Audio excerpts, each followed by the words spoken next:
প্রিয় দর্শক, আমরা অনেক সময় বলি এটা তো ছোট গুনাহ, এতে কি হবে। কিন্তু নবীজি সাল্লাল্লাহু আলাইহি ওয়াসাল্লাম বলেছেন, কিছু গুনাহ আছে যেগুলো মানুষ তুচ্ছ মনে করে, কিন্তু আল্লাহর কাছে তা পাহাড় সম।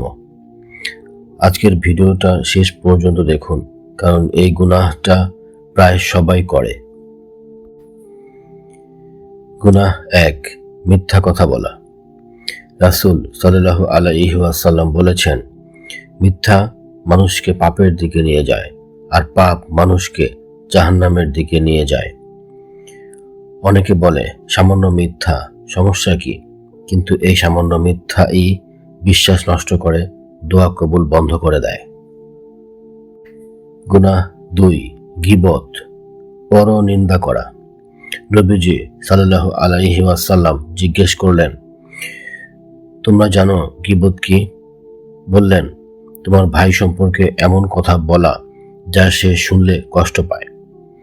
কোরআনে গীবতের উদাহরণ দেওয়া হয়েছে মরা ভাইয়ের গোশত খাওয়ার সাথে। আমরা আড্ডায়, ফোনে, কমেন্টে এই গুনাহটা কত সহজে করে ফেলি।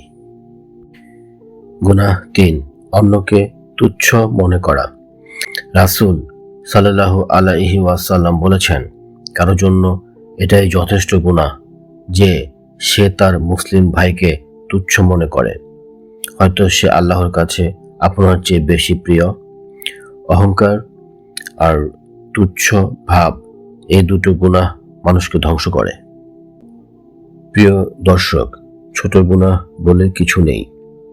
আজ থেকে আমরা সিদ্ধান্ত নেই, মিথ্যা ছাড়ব, গীবত থেকে বাঁচব, কাউকে তুচ্ছ মনে করব না। আল্লাহ আমাদের গুনাহ মাফ করুন এবং সঠিক পথে চলার তৌফিক দিন। আমিন। ভিডিওটি ভালো লাগলে ভিডিওতে লাইক দিন, ভিডিওটি শেয়ার করুন এবং চ্যানেলটি সাবস্ক্রাইব করুন।